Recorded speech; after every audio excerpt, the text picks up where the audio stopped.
दोस्तों, मैं आप लोगों के बीच एक नई कहानी लेकर हाजिर हूँ। इस कहानी में एक पिता के बलिदान और त्याग का वर्णन किया गया है। दोस्तों, कहानी में आगे बढ़ने से पहले यदि आप चैनल पर नए हैं तो चैनल को सब्सक्राइब कर दीजिए और वीडियो पसंद आए तो वीडियो को लाइक भी कर दीजिए। चलिए बढ़ते हैं कहानी की तरफ। रवि एक साधारण गांव का लड़का था जो अपनी माँ और पिता के साथ छोटे से गांव में रहता था। उसके पिता रामू एक मजदूर थे और दिन रात मेहनत करते थे ताकि परिवार का पेट पाल सके। रवि अपनी पढ़ाई में बहुत होशियार था और उसके पिता का सपना था कि एक दिन वह बड़ा आदमी बने और उनका नाम रोशन करे। रवि के पिता ने कभी अपने सपनों की परवाह नहीं की। उनके लिए उनका सबसे बड़ा सपना रवि की सफलता थी।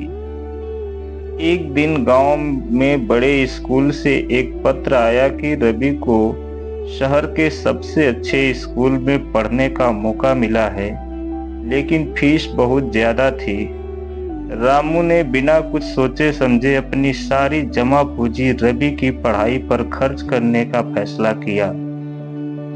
कुछ साल बाद रवि बड़े शहर में पढ़ने चला गया।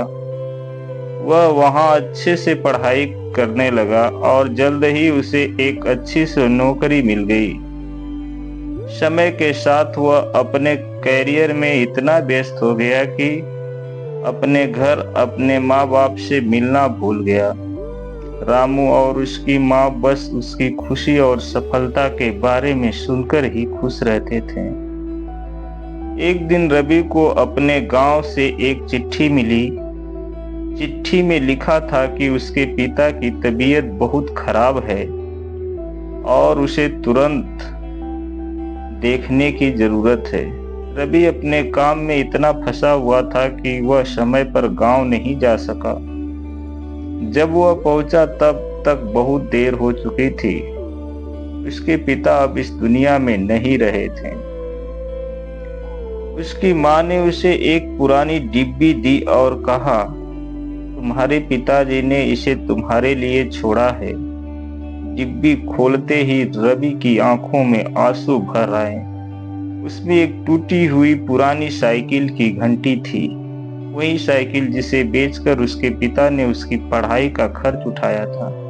रवि को एहसास हुआ कि उसके पिता ने उसकी सफलता के लिए अपनी हर छोटी बड़ी खुशी कुर्बान कर दी थी। उस दिन रवि को समझ आया कि असली प्यार सिर्फ बातें नहीं करता, वह त्याग करता है। उनसे अपने पिता को खोने के बाद उनकी कुर्बानी की गहराई को समझा, लेकिन तब तक बहुत देर हो चुकी थी। यह कहानी इस बात की याद दिलाती है कि माता पिता का प्यार निस्वार्थ होता है और उनके त्याग को कभी नजरअंदाज नहीं करना चाहिए।